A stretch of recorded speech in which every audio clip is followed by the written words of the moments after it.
Welcome to the Daily Agenda. Well, Civil War season sort of slipped away, didn't it, as we entered into midwinter, because obviously that's traditional fighting season over, or campaigning season. So there has to be something to replace it.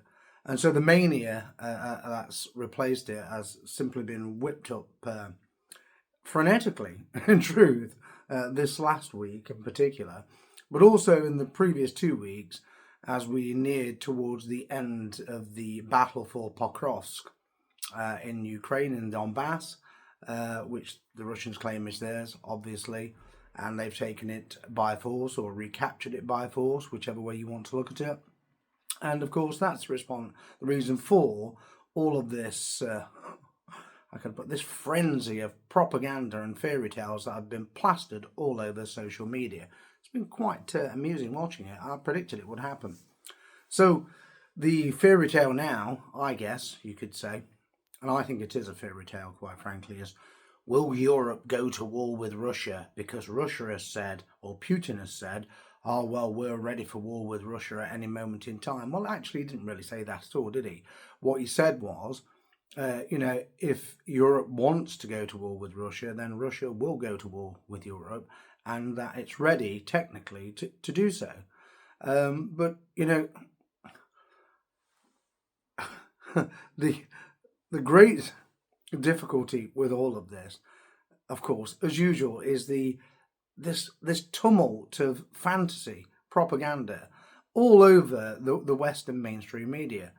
Here in Britain, they're now starting to talk up General Zelensky again because the Americans want Zelensky to resign and they want a penciling guy. And so Zelensky will be the penciling guy, according to them.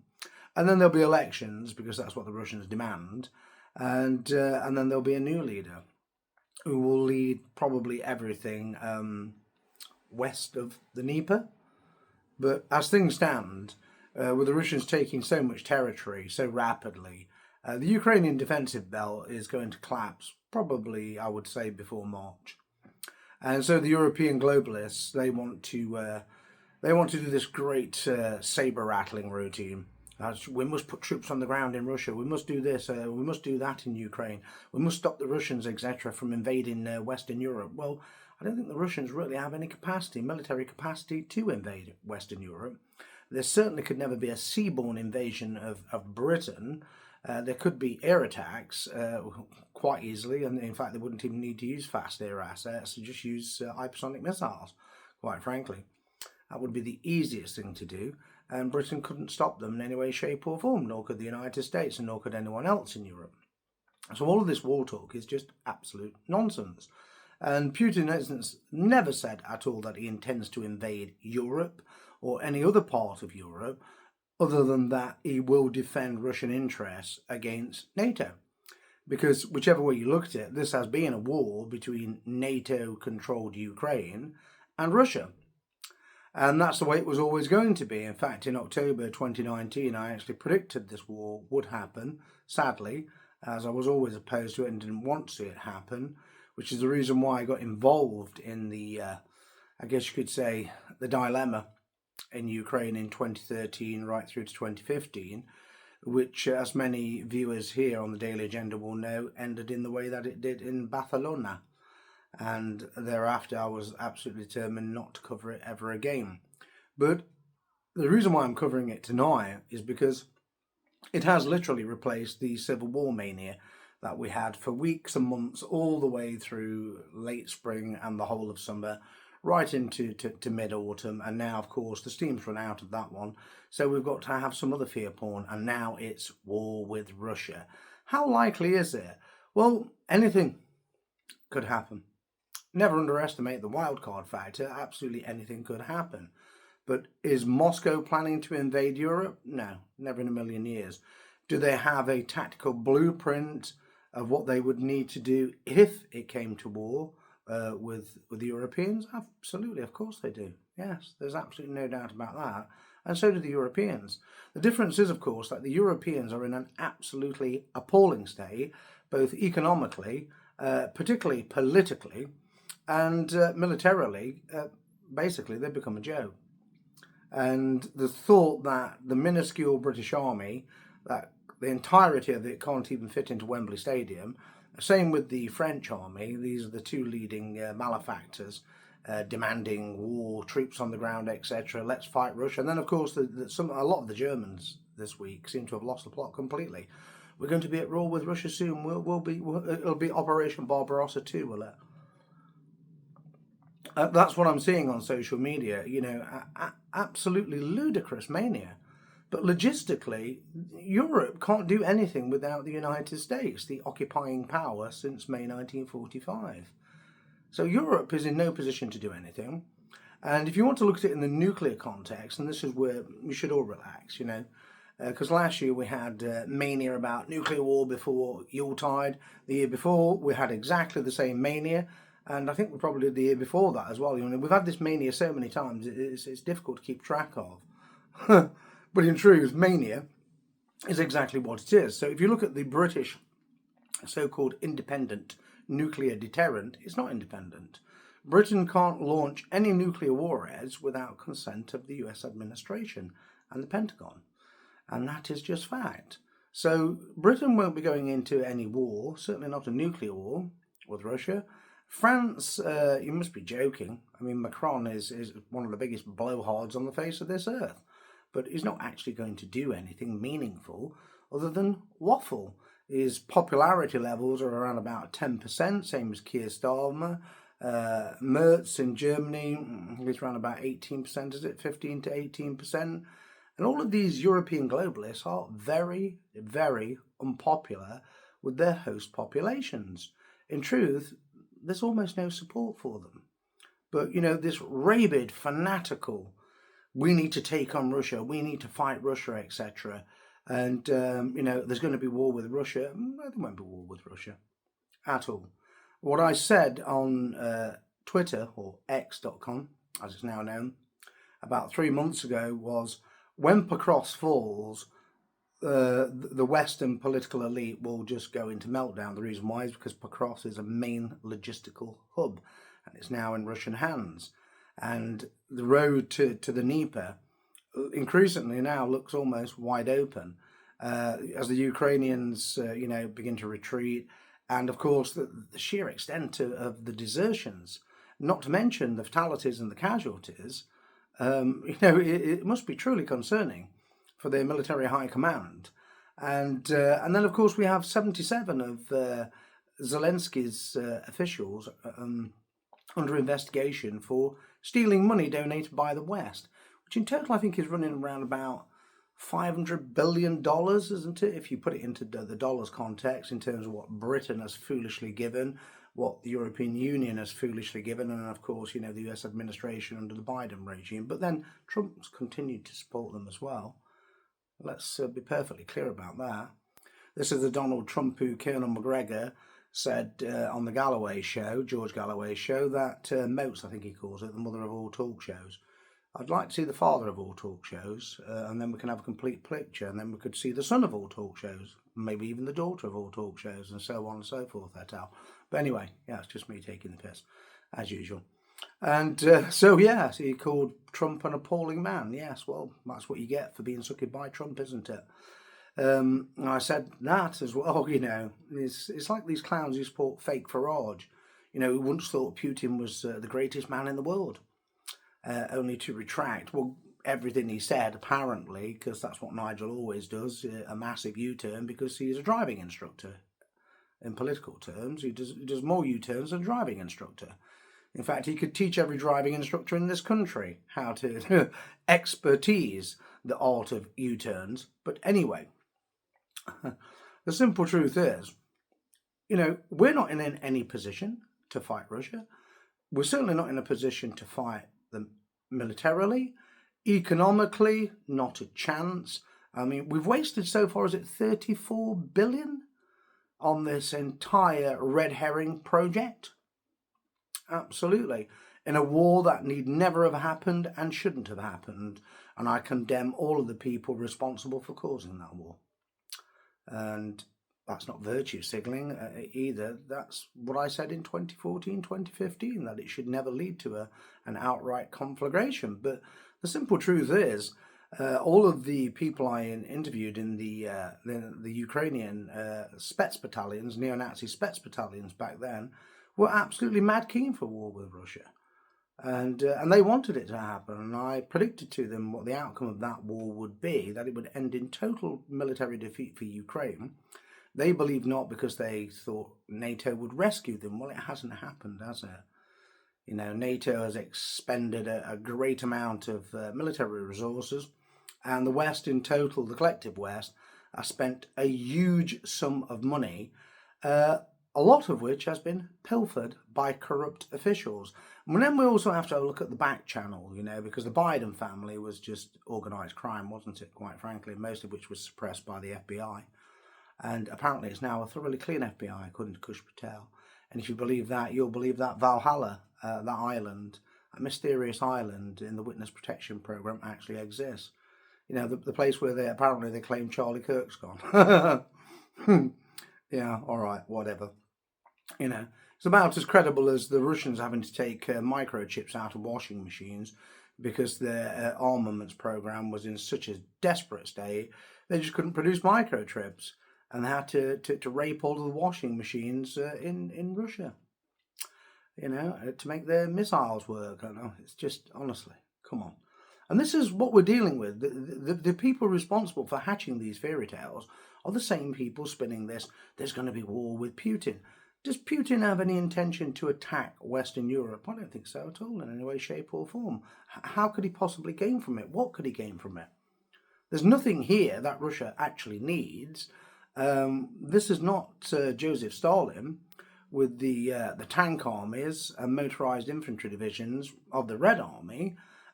So, you know, this is the Russian Federation. Now, people say, oh, well, I'm not really bothered about it because, you know, the Russians have struggled so badly in the Donbass. Well, in truth, there's a very good explanation for that. NATO, you know, helped the Ukrainians to build a mass of defensive networks with underground bunkers, which are incredibly difficult to take, even when you're trying to roll them with main battle tanks and fast air assets and heavy artillery, and for infantry, it's just an absolute nightmare. Urban warfare is always a nightmare for infantry. You know, it's far worse than than being in the field, out in the green open countryside. You know, and once Russia breaks through the last of this defensive belt, that's basically all there is, right up to the Dnieper. And so, in truth, by May next year, we could be looking at Russia taking control of Kiev. But that all depends on whether there is a peace settlement first. But if there is a peace settlement, there definitely won't be a war with Russia. If there is no peace settlement and Trump fails to negotiate an end to this war, according to him, that's one of his main priorities, then it will be decided militarily in the Russians' favour. There will be an outright Russian military victory. I would possibly believe that will include both, especially Odessa, because of its strategic significance. Maybe Kiev, who knows? I mean, what possible use could Kiev be to the Russians other than to lop off the head of the Western Ukrainian regime, which would just flow to Lvov anyway? So I don't really think there's much point in Russia trying to take Kiev. I don't really see that. There's an awful lot there that it could actually make use of.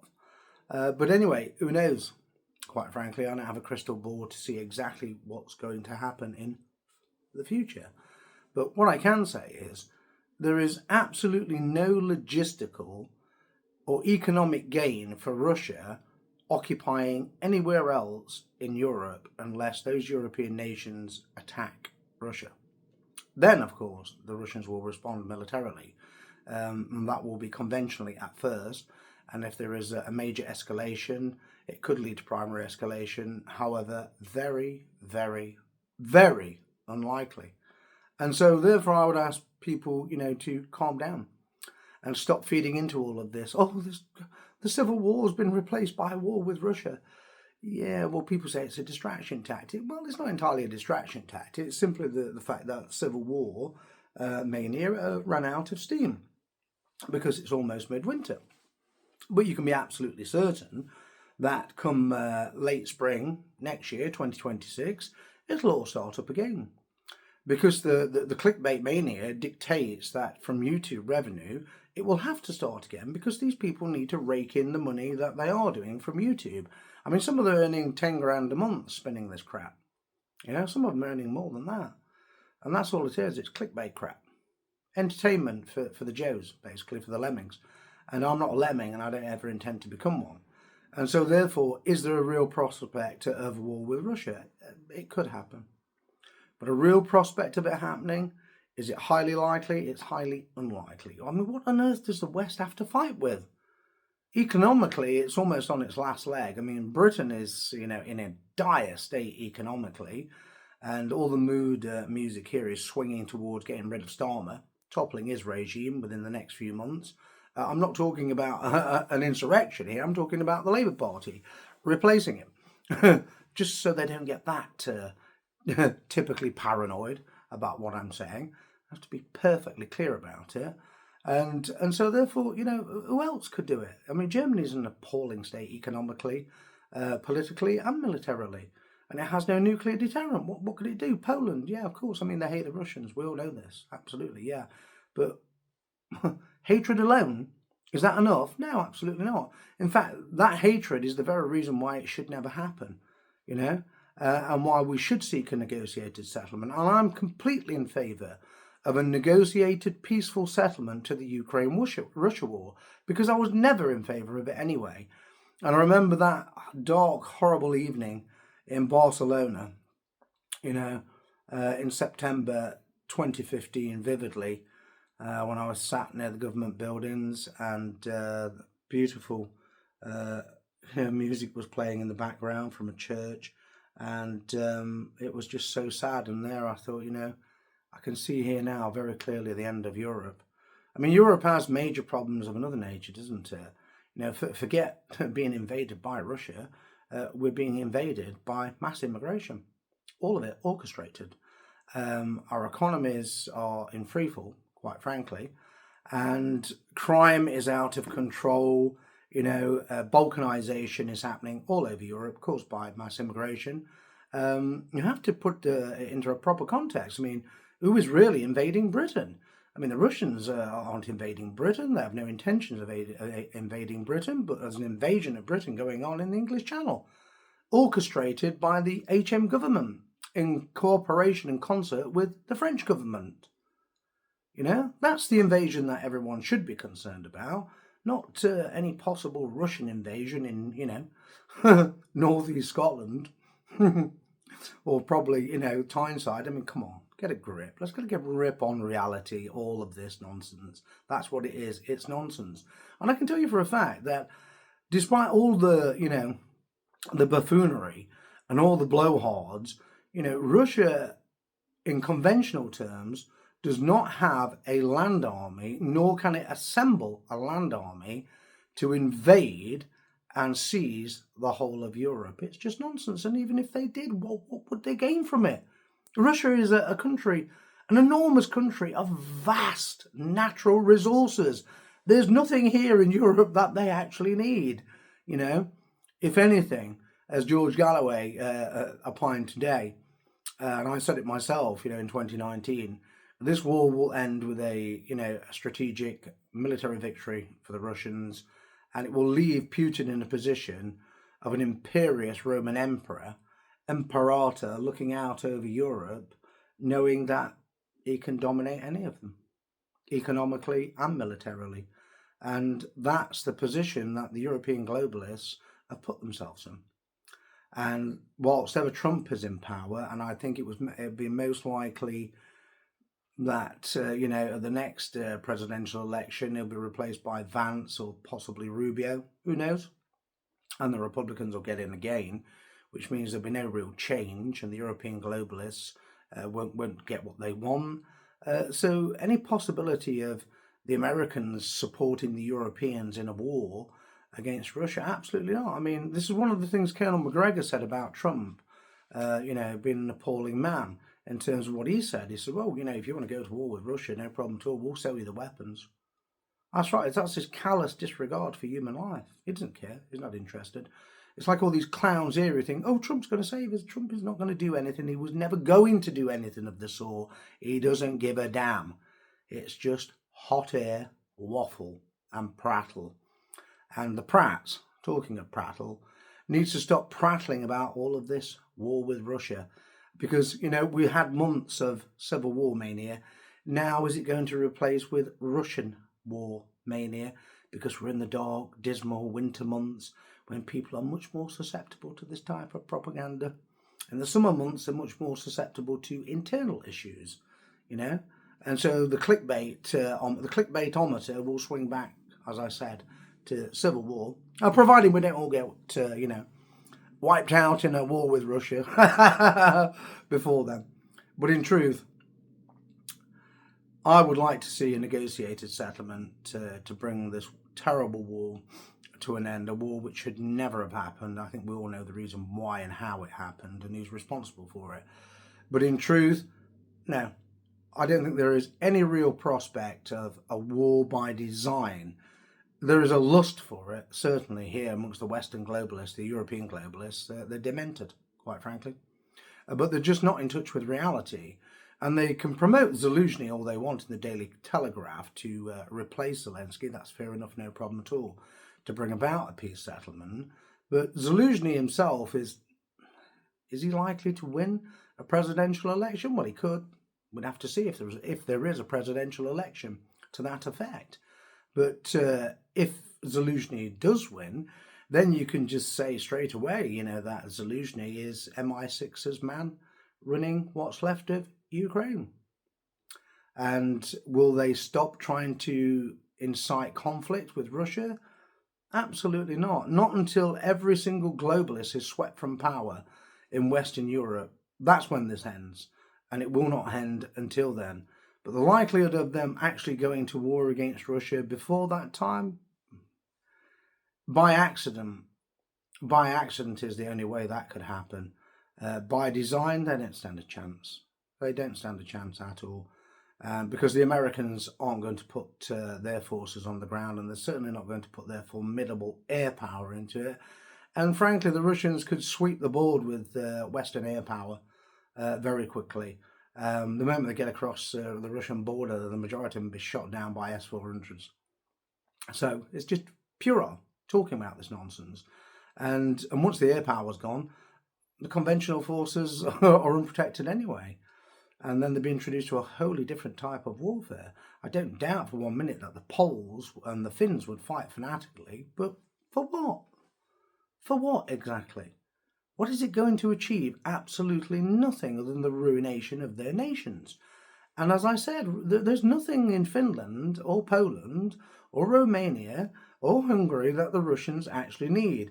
The Russians hold the trump card. They're the ones with all the natural resources, remember. Vast natural resources. And if the Germans had any sense, they'd stop buying this hugely expensive liquefied natural gas from the United States, which was all by design, I might add, and go back to buying this cheap Russian gas to get their economy back on its feet, because that was the only way Germany achieved an economic miracle, because the Soviet Union sold them that gas and oil at a very cheap rate. And also the same when it became the Russian Federation. And when that came to an end, the German economic miracle went down the drain, didn't it? And it's never likely to become miraculous ever again, because you have to understand the basic and fundamental reason why that economic miracle happened. Well, that was cheap liquefied natural gas, oil, and other natural resources from Russia.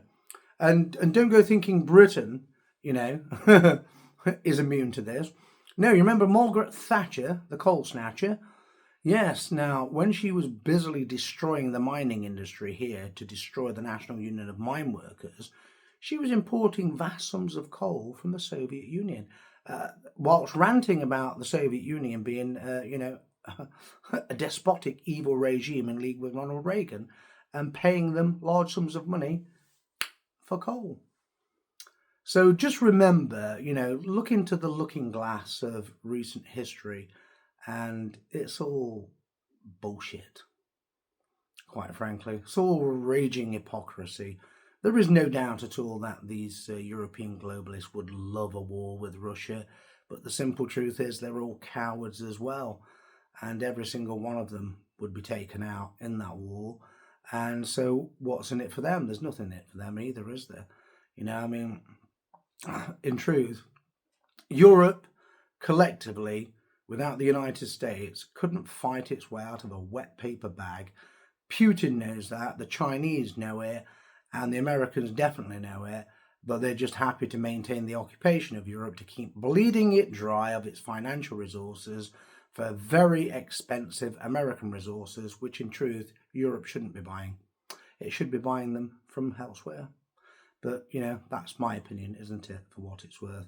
I would say enjoy the Yuletide season, which has now begun, hence the decorations behind me, and put your mind at rest, Vlad the Impaler is not coming to wreck your Yuletide celebrations. He's not coming to nick your kids' presents from under the tree, and he's certainly not going to be robbing your washing machines for microchips for his Kinzhal missiles, etc., and the Oreshnik, because he doesn't need them, because the Russian military armaments industry is vastly ahead of anything in Europe, guaranteed, promise you. And that's just the reality of where we've been put by these utterly catastrophic, toxic, degenerate leaders, these globalists, who are committed only to terminal decline. Thank you for tuning in to the Daily Agenda, and I hope you'll tune in again. Toodle pip.